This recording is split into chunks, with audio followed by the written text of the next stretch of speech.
Assalamualaikum warahmatullahi wabarakatuh. Halo teman-teman, di video kali ini coba kita update saham lagi ya teman-teman ya. Ini khususnya teman-teman yang masih punya portofolio di saham ya. Jadi kita lihat kondisi hari ini dan mungkin saya udah bikin video banyak ya tentang saham.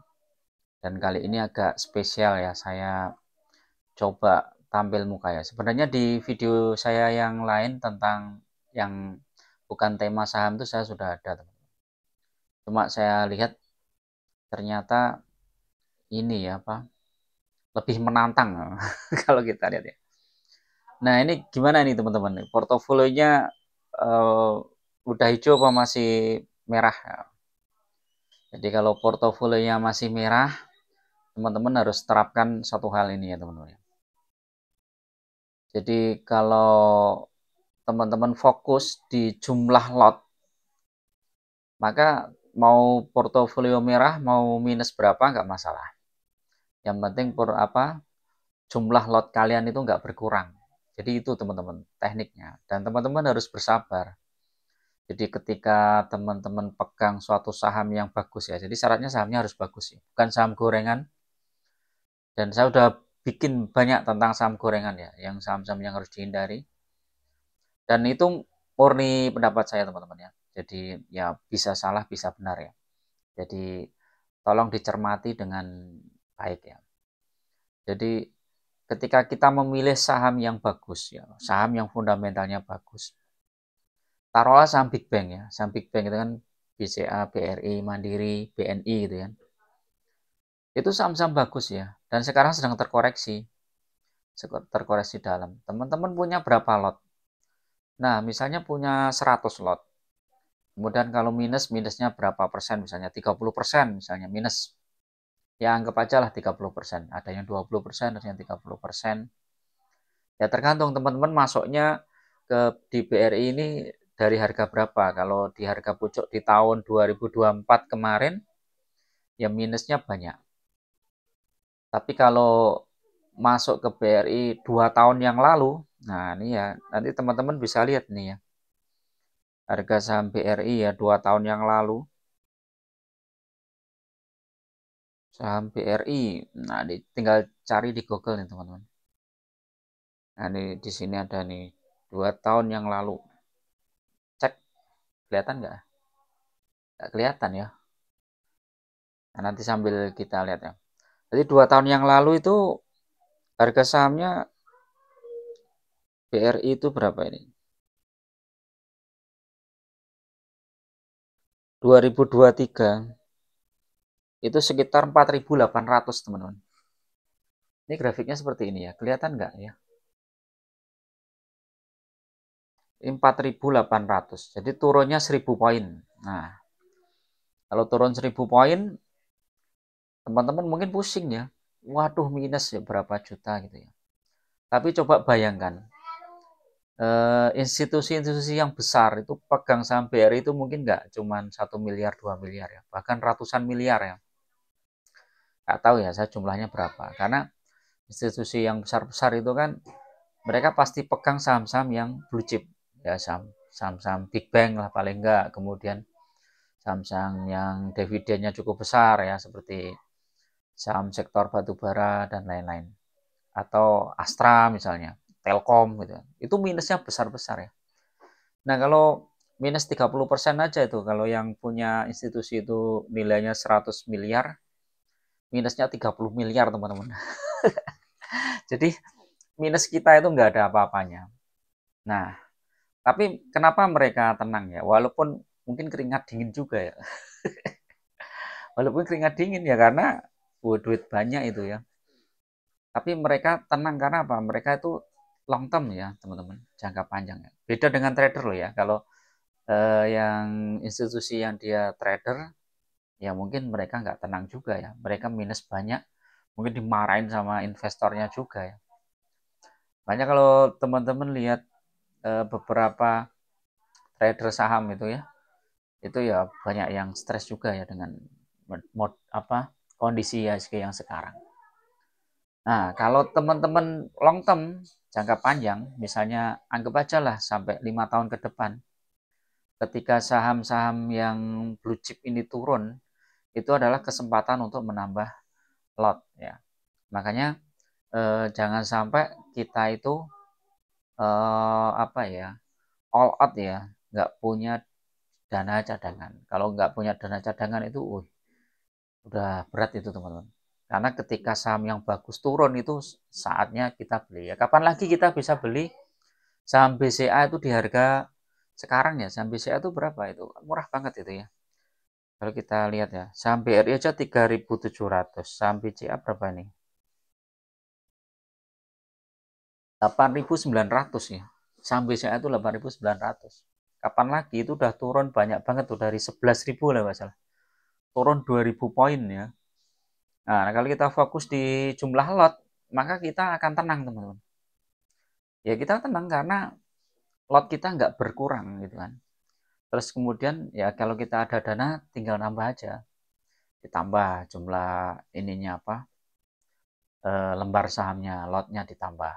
Kalau dulu beli saham BCA itu di 11.000, sekarang tinggal 8.900. Wah, kan murah ya. Beli saham BRI di harga berapa BRI tadi itu? Sekarang tinggal 3.700. Dan banyak saham-saham yang bagus sekarang koreksi tajam teman-teman.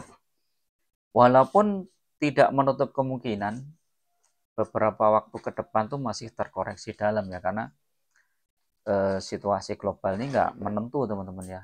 Nah sekarang itu kan banyak inilah ya, banyak faktor-faktor eksternal yang mempengaruhi bursa. Perang dagang itu juga perang finansial juga teman-teman.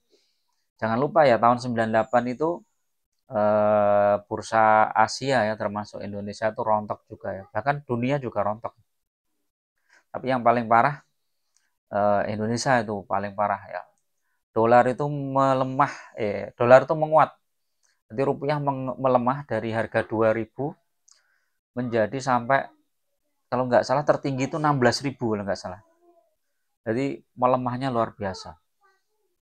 Nah, bursa ya bisa dibayangkan, bursa itu rontok juga itu. Itu tahun 1998. Nah, tahun 2008 kembali lagi terjadi seperti itu. Jadi saham-saham yang blue chip pun diskonnya besar-besar ya, kayak BCA itu 40%. BRI itu lebih dari 50%. Adaro 50%. Pokoknya banyak saham-saham yang bagus itu diskon besar. Nah, ketika saham itu terdiskon besar, siapa yang senang ya? Saya harap teman-teman yang senang, teman-teman ikut senang. Kalau teman-teman ikut senang berarti eh, apa gaya investasi kalian tuh udah bener gitu. Tapi kalau teman-teman gelisah, nggak punya dana cadangan, nah ini berarti perlu dievaluasi. Cara trading kita itu perlu dievaluasi. Cara investasi kita perlu dievaluasi. Saya udah sering bicara ya di video-video saya ya. Kalau mau trading ya 10% aja lah. Kalau nanti itu hilang ya sudah gitu kan. Ini untuk biar teman-teman itu nggak apa ya gatal, jari-jarinya itu gatal. Lihat saham hijau pengen jual gitu kan, lihat saham merah pengen beli gitu. Nah, 10% aja. Misalnya teman-teman portofolionya 100 juta, 10 juta untuk trading itu nggak masalah. Tapi jangan sekali-kali nambah. Udah gitu aja 10% tuh. Jangan main margin, jangan pakai short selling, apalagi ya. Udah itu dana aja itu jangan pinjam.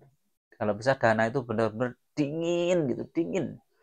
Dana itu betul-betul dingin, jangan pakai dana yang dipakai bulanan. Nggak masuk itu.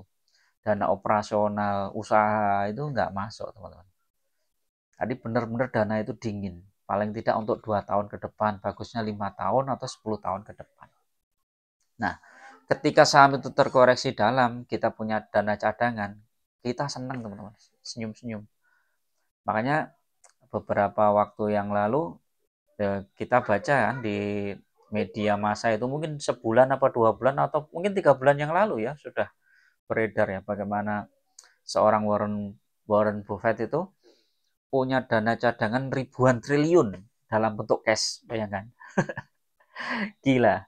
Kalau kita nggak ngikutin seperti itu ya kita salah. Sekarang itu informasi luas banget. Informasi luas banget, kemudian kalau kita nggak bisa membaca situasi global ya kita akan kalah. Nah, jadi strategi seperti itu, pegang saham-saham yang fundamental bagus. Nanti walaupun dia koreksi, dia tuh mantulnya cepat. Taruhlah kalau saya Big Bang itu saya lebih senang BCA. Kalau teman-teman ada yang suka BRI ya nggak masalah BRI. BRI dividennya lebih besar. Kalau BCA dividennya kelihatan kecil ya. Tapi kalau dilihat dari jangka panjang, nah ada stock split segala macam itu BCA juga besar juga. Nah, kalau kita nggak pegang itu saham dalam jangka lama, kita ya nggak akan tahu. Nah, kalau yang teman-teman suka komoditas, ini komoditas kan sedang anjlok nih ya. Karena ada beberapa kebijakan yang nggak pro ya. Ya ada yang sektor yang diuntungkan, ada yang dirugikan ya. Seperti kayak batubara itu kan, Indi, kemudian Bumi itu diuntungkan ya. Tapi yang lainnya, batubara yang lainnya kena ya. AADI itu diuntungkan juga dengan kebijakan yang terbaru itu. Tapi PTBA, ITMG dan lain-lain itu kena dirugikan juga. Dan harga batubara sekarang sudah mulai rebound, sudah di atas $100 ya. Kemarin sempat di bawah $100. Nggak ada yang tahu ya, ini harga batubara mau turun lagi atau mau naik, nggak ada yang tahu. Jadi kalau teman-teman paham ya, paham ilmu investasi saham ini dalam jangka panjang, itu nggak akan khawatir, biasa aja lah. Biarin aja, kalau kita nggak cut loss nggak akan rugi. Misalnya portofolio minus 30%, ya udah biarin aja. Kalau misalnya, nanti aku ambil dividennya aja lah, nggak apa-apa, 7% nggak masalah lah, 10% nggak masalah. Apalagi kalau kita nambah lagi di harga bawah. Jadi itu ya teman-teman. Intinya tetap tenang, tetap membuat ini ya, trade plan A, plan B ya. Kalau plan B itu adalah dana cadangan dalam kondisi darurat. Dan kalau teman-teman masih khawatir ya, investasi teman-teman itu dibagi. Ada saham, kemudian ada emas. Emas itu luar biasa teman-teman. Kalau teman-teman lihat harga emas ya, Google tuh tanya aja lah harga emas 20 tahun selama 20 tahun. Itu luar biasa, naik tinggi. Dan itu bisa ngimbangin ya. Saat Covid kemarin, harga saham rontok, harga emas melejit. Nah, ini kan bisa imbang. Jadi teman-teman juga bisa itu ditargetkan dalam waktu mungkin dalam setahun tiap berapa bulan beli emas, simpan aja di rumah, beli emas simpan aja di rumah. Kalau emas batangan lah ya, emas batangan yang asli, jangan yang palsu karena sekarang banyak yang palsu juga ya, jadi harus hati-hati. Kalau teman-teman hold emas itu ya, emas itu saya sempat ngalami tahun 2008 kalau nggak salah, 2006 2008 itu harga emas 200 ribuan. Sekarang sudah 1.200.000 lebih, udah 6 kali lipat. Nggak ngapa-ngapain ya kan, biar nggak ngapa-ngapain. Jadi kita cuma beli emas disimpan, beli emas disimpan. Bahkan simbah-simbah kita dulu itu mengajarkan bahwa kalau punya dana, duit, belikan emas. Jadi portofolio kita dibagi-bagi. Jadi ketika saham itu turun, ya kita tetap senyum, emasnya naik gitu kan. Jadi itu. Oke ya, itu dulu teman-teman. Mudah-mudahan bermanfaat. Coba kalian komen, portofolio kalian sudah plus apa masih minus, dan apa yang dipegang ya. Coba komen di sini, nanti akan saya balas satu persatu. Oke ya, sampai jumpa di review video berikutnya. Terima kasih. Assalamualaikum warahmatullahi wabarakatuh.